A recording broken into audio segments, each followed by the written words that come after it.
कथा जीवन पर्यंत बोलते रहोगे फिर भी नहीं बोल पाओगे, क्योंकि भगवान का कथा ऐसा विराट है कि ऊपर से नीचे तक पता ही नहीं पाओगे मैया कितनी कथा है। कितना उनके गुण का वादन करते रहो फिर भी नहीं गा सकता। कहते हैं ना सिद्ध गिर समम स्यात् कज्जलम सिंधु पात्रे सुरतर वर्षा का लेखनी पत्र पौ मौर्वी और लिखत यद गृहीत्वा शारदा सर्वकालम तदपि तौ न गुणानाम ईश पारम न याति। सारे पत्थर को महाराज एक बुरके बना दो, उसमें सारे वृक्षों को पत्तियों को तोड़कर लाकर शाही बना दो, समुद्र के जल को मिलाकर सारे वृक्षों को कटवा कर पिन बन कलम बनवा दो, लेकिन फिर भी माँ शारदा लिखने या गणेश जी लिखे और माँ शारदा बतलाएं फिर भी गुण लिखा नहीं जा सकता। ईश पारम न याति, ईश्वर का गुणानुवाद कोई गा नहीं सकता। जीवन पर्यंत गाते गाते मीरा मर गई लेकिन भगवान का गुणानुवाद ना कर पाई और कहते प्रभु जो भी टूटी हुई हो उसको क्षमा करना। जितने भक्त हुए भगवान का गुणानुवाद कोई पूर्ण नहीं गा सका। भगवान उनको तारने के लिए प्रकट हो गए लेकिन कभी भगवान का गुणानुवाद नहीं गा सकते। अरे इस अधम शरीर से क्या गा सकते हैं? थोड़ी सी भक्ति हो सकती है और इस अधम शरीर से हम क्या कर सकते हैं?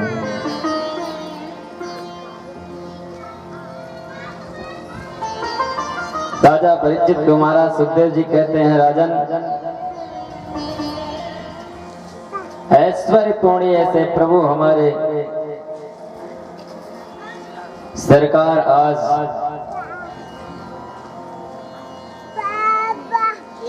रास की दिव्य झांकी बाकी झांकी को आपके सामने दर्शा रहे हैं। कर लो दर्शन राजा परीक्षित, नहीं तो 7 दिन में तो आपकी मृत्यु हो ही जाएगी। राजा परीक्षित बड़े प्रसन्न हुए। हाँ माँ गुरुदेव सुनाइए कुछ, रास की प्रसंग क्या है?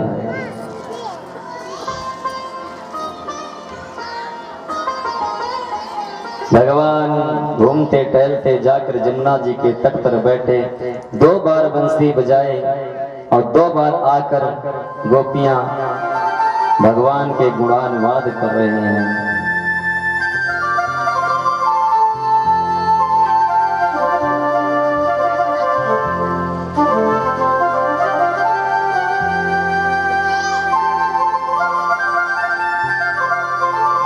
बंसी का वादन सुनते ही सभी गोपियां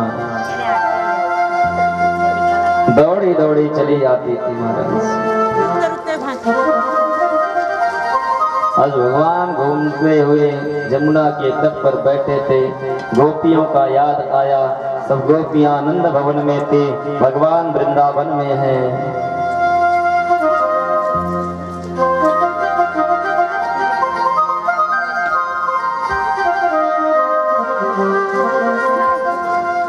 भगवान ऐसे बंसी बजाई कि जो गोपी जिस काम में थी वो उसी को छोड़कर वैसे भक्ति चली आई। एक गोपी महाराज कजरा लगा रही थी, आंख में लगाने वालों कजरो होंठ में काजल लगा ली, होंठ में लगाने वाली लाली आंख में लगा ली, वैसे भगी। एक गोपी वस्त्र धारण कर रही थी, वस्त्र का ख्याल न रहा, बंसी वादन सुनी वैसे ही भगी गोपी। एक गोपी अपनी पति को भोजन खिला रही थी, पति रोटी मांग रहा था, वैसे बंसी का निनाद सुनी महाराज गोपी वैसे प्रभु के पास भगी। सभी गोपियां जमुना जी के तट पर जाकर जैसे ही पहुंचे भगवान कहते हैं स्वागतम ते महाभागा प्रियम किं करवामि ते। एक मुख से भगवान स्वागत कर रहे हैं गोपियों को, आओ गोपियों स्वागत है, आओ गोपियों स्वागत है, लेकिन एक मुख से कहते हैं प्रियम किं करवामि के। क्या कारण है गोपियों जो आप यहाँ आई हो? भगवान की बंसी पर मोहित हो जाती थी, त्रिलोक मोहित हो जाता था, और इस भगवान की बंसी भगवान भोलेनाथ ने दिए थे।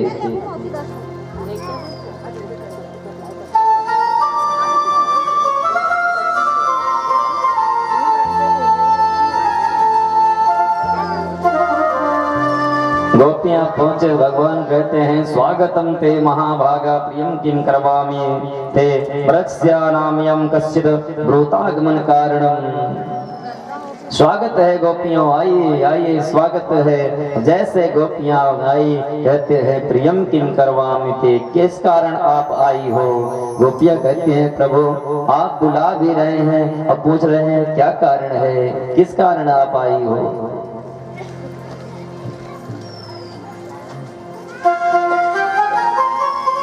गोपियों को बड़ा खेद हुआ, अरे प्रभु बुलाते भी हैं और कहते हैं कारण क्या था जो आई हो। ब्रजस्यानामयम कश्चित् ब्रूतागमन कारणम, क्या कारण है जो यहाँ आई हैं। हे ब्रजबालाओं यहाँ आने का कुछ कारण बतलाइए।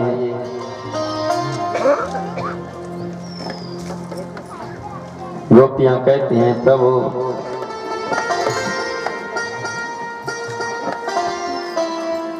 आपकी ये बंसी सुनते ही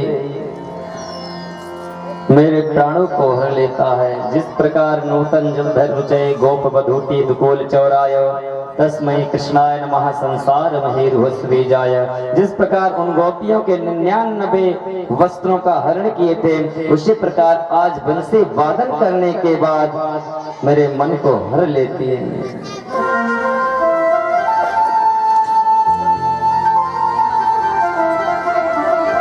ऐसे बंसी धर कन्हैया गजब बंसी बजाते हैं महाराज।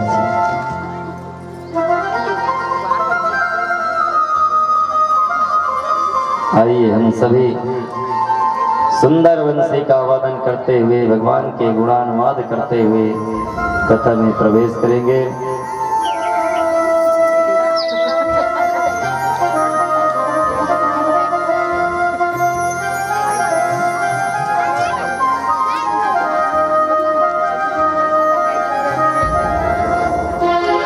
शाम तेरी बंसरी बजने लगी, सारी सारी रात में तो जगने लगी।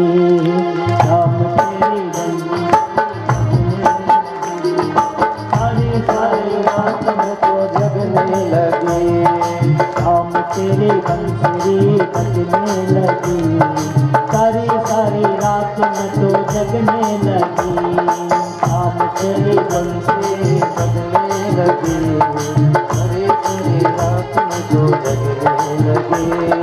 शाम तेरी बंसरी बजने लगी, सारी सारी रात में तो जगने लगी।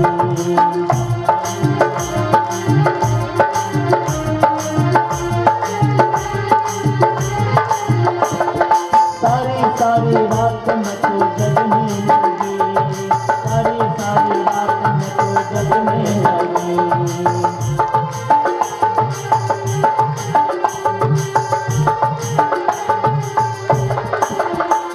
वो शाम तेरी बंसरी बजने लगी,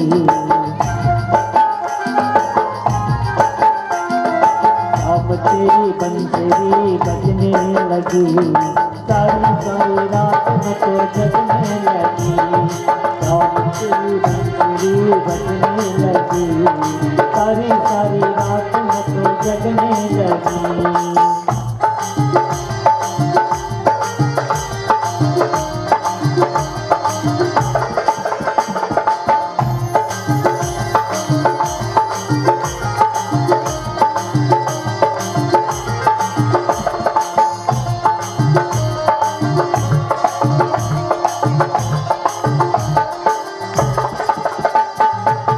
बंसी बजा के मेरा मन हर दिया, बंसी बजा के मेरा तेरी बांसुरी ने कैसा जादू किया। ओ तेरा बंसुरी ने कैसा जादू किया, तेरा बांसुरी ने कैसा जादू किया। यमुना किनारे में तो आ गई सवरिया, शाम तेरी बंसरी बजने लगी, सारी सारी रात में तो जगने लगी। शाम तेरी बंसरी बजने लगी, सारी सारी रात में तो जगने लगी।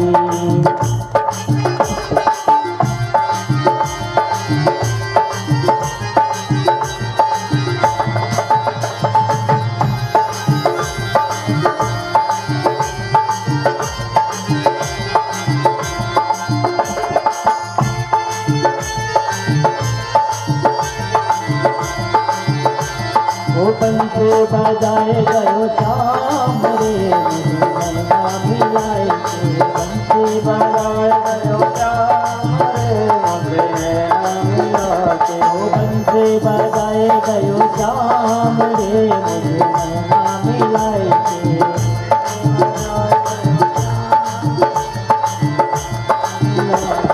नैना मिलाए के मुझे नैना मिलाए के नैना मिलाए के मुझे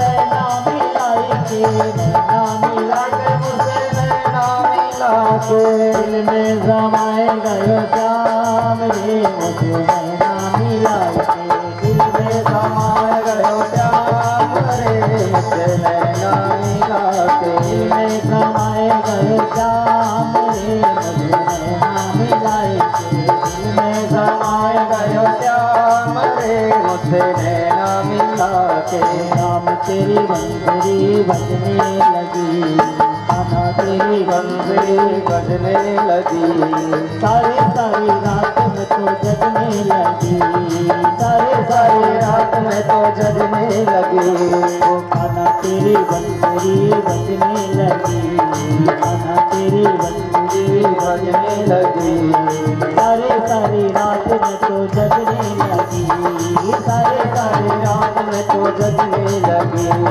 सारी सारी रात में तो जगने लगी सारी सारी रात में तो जगने लगी सारी सारी रात में तो जगने लगी सारी सारी रात में तो जगने लगी कहानियाँ तेरी बंसुरी बजने लगी सारी सारी रात में तो जगने लगी सारी सारी रात में तो जगने लगी सारी सारी रात में तो जगने लगी सारी सारी रात में तो जगने लगी सारी सारी रात में तो जगने लगी।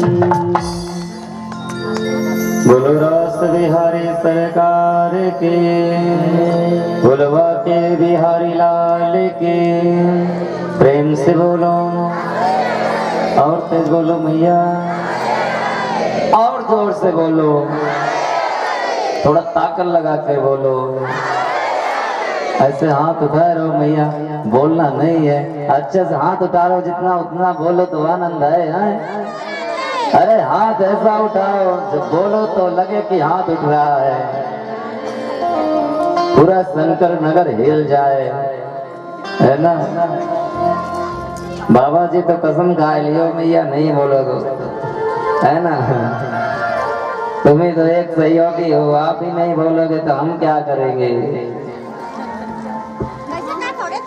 देखो बाबा जी कितने बैठे हैं देखो ध्यान से एक कसम खा कर आते हैं मैं बोलूंगा तो नहीं बिल्कुल नहीं बोलूंगा लेकिन बाबा जी हमारे धन्य हैं अगर हम युवक के बीच में एक कोई बूढ़ा आ गया तो समझ लो महाराज तो पूरा ग्रुप सुंदर हो गया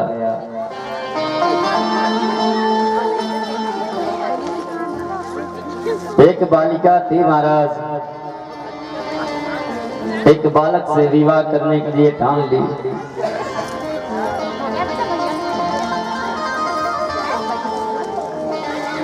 बोली विवाह बालक बोला विवाह करूंगा तो इसी के साथ करूंगा नहीं तो मैं मर जाऊंगा बालिका बोली ठीक है एक शर्त है विवाह मैं करूंगी लेकिन एक शर्त है बारात में कोई बुढ़ा नहीं आएगा क्या एक शर्त है बारात में कोई बुढ़ा नहीं आएगा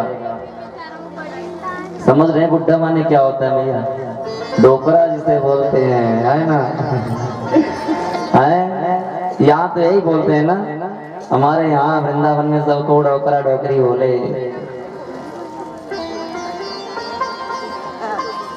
कोई बूढ़ा नहीं आएगा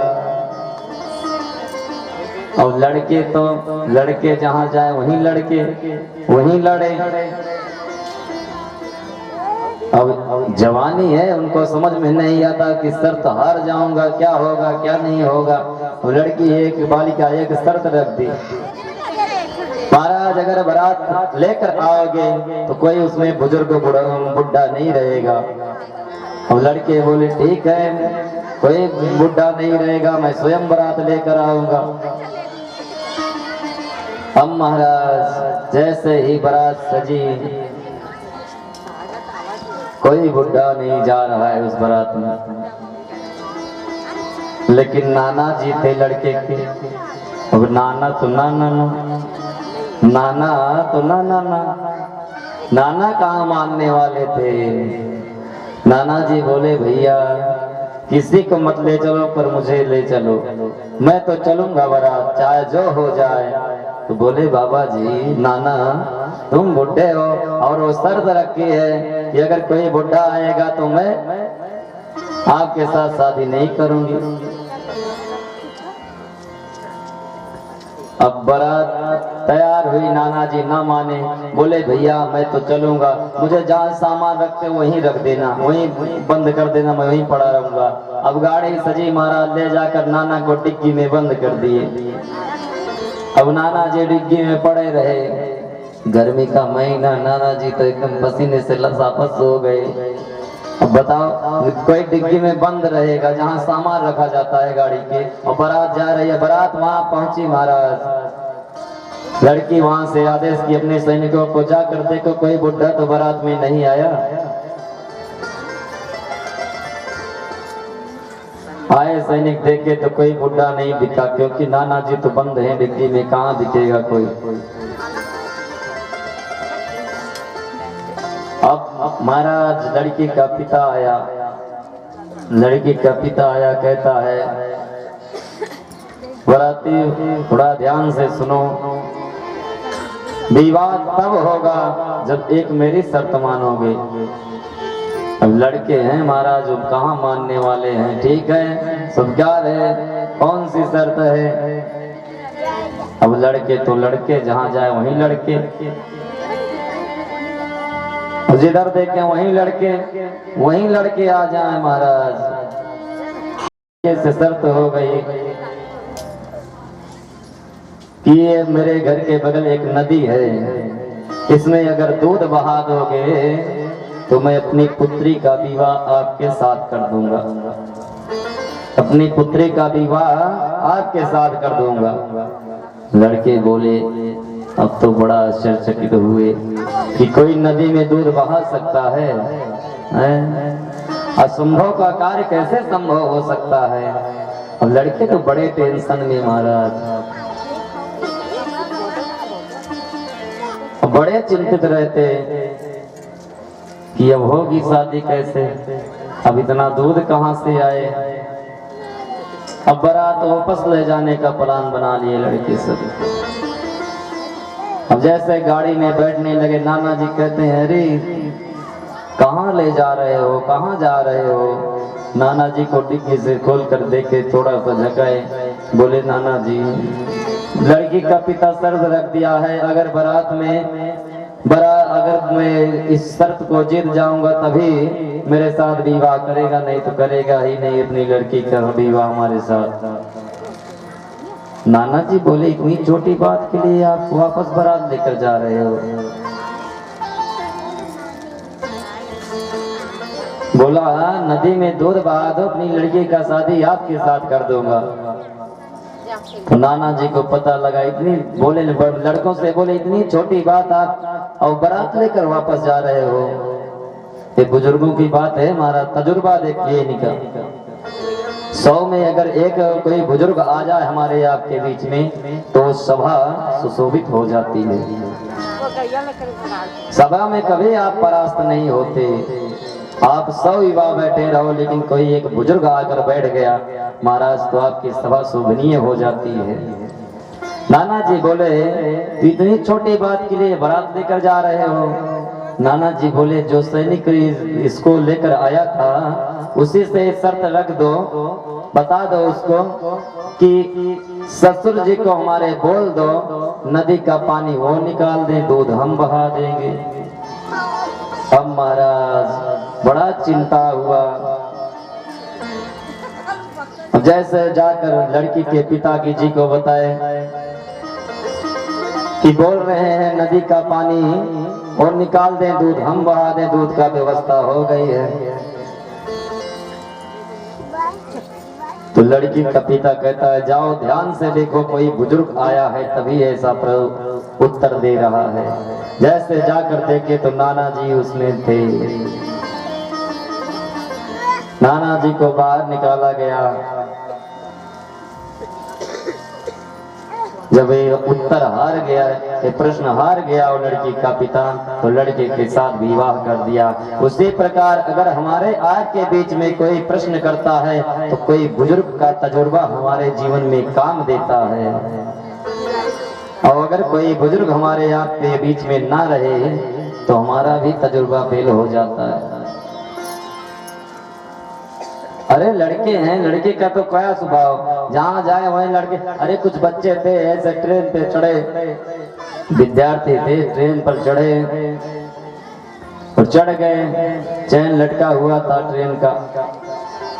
एक बच्चा, एक लड़का कहता है भैया इसको खींच लो। एक कहता है ना तो भैया 500 जुर्माना लगेगा।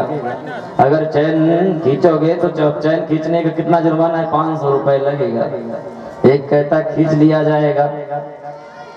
एक बगल में बाबा बैठे थे। एक कहता है महाराज चलो इन्हीं को बता दिया जाएगा, बाबा हमारा पैसा छीन रहे थे, इन्हीं से और इन्हीं के कारण हम चैन खींचे। अब कोई आया महाराज चेक करने के लिए तो बता दिया जाएगा बाबा जी थे। अब बच्चे गए महाराज, चैन खींच लिए, गाड़ी खड़ी हो गई। आरपीएफ वाले आए महाराज, जैसे बच्चों को देखे चैन कौन खींची? बाबा जी इतने चतुर महाराज बोले साहब चैन हम ही खींची, क्योंकि ये बच्चे में 1200 रुपए लिया था, इन्हें हमारे पैसे को ले लिए इसीलिए मैं चैन खींचा। अब उन बच्चों से सारे पैसा महाराज बाबा जी पा गए। ये तजुर्बा है बाबाओं को। कौन फंसा सकता है? हमें आपको फंसाने वाला हो सकता है लेकिन उनको कोई फंसाने वाला नहीं हो सकता।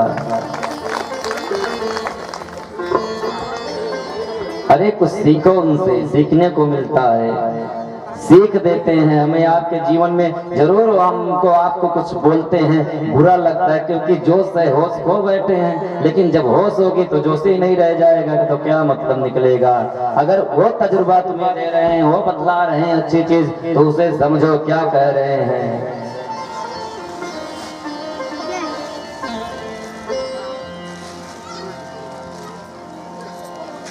आगे महाराज सुखदेव राजा परिचित कहते हैं राजन भगवान बंसी बजाई सरी गोपियां आई, स्वागतम ते महावागा प्रियम किम करवामि ते। गोप गोपी गम सेव्याम ब्रुतागमन कारणम। हे गोपियों बताओ क्या कारण है जो आप यहाँ आई हैं? तो भगवान से हाथ जोड़कर कहती हैं गोपियां प्रभु आप बुलाते हो और आप ही कहते हो कि क्यों आई हो। भगवान ऐसे बंसी का निनादन किए कि सारी गोपियां मूर्छित हो गई। राधा जी का ये हाल देखने के बाद सारी गोपियां सुंदर गोपी गीत गाना प्रारंभ किए।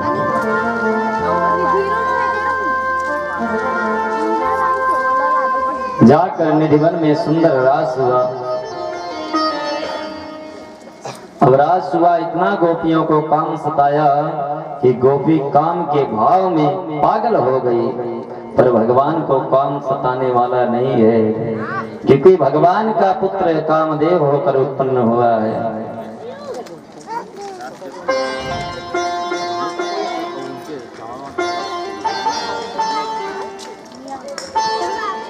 जब देखे भगवान की गोपियों को काम सता रहा है, उसी समय भगवान मयूर रूप धारण कर लिए। बोलो मयूर भगवान की, बोलो कृष्ण कन्हैया लाल की।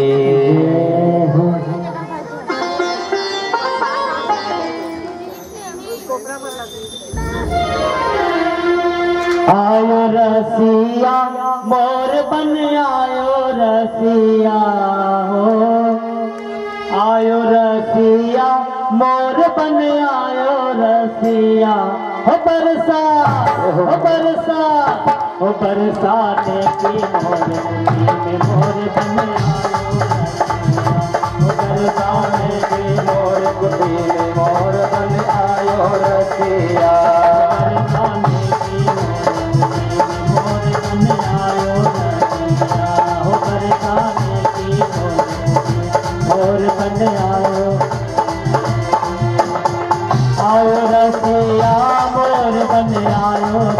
रसिया आयो रसिया मोर बन आयो रसिया आयो रसिया मोर बन आयो रसिया आयो रसिया मोर बन आयो रसिया बरसाने तू मोर बन आयो रसिया बरसाने आयो रसिया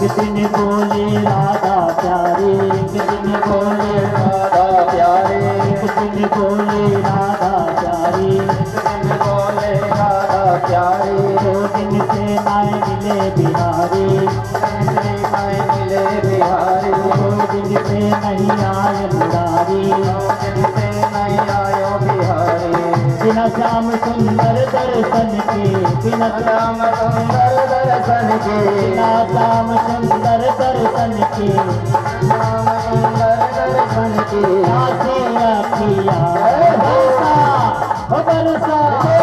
बरसाने की मोर बन आयो रसिया बरसाने मोर बन आयो रसिया बरसाने की मोर कुटी में मोर बन आयो रसिया बरसाने के मोर गुड़ी में मोर बन आयो रसिया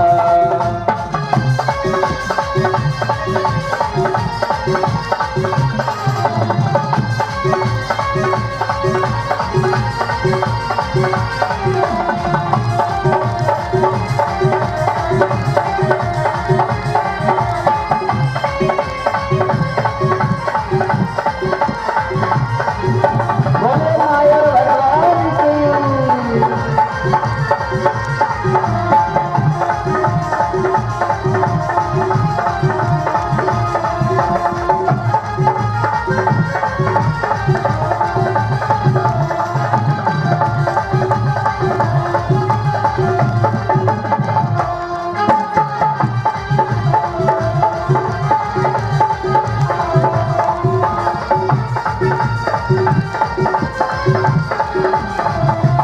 बोले नायर भगवान की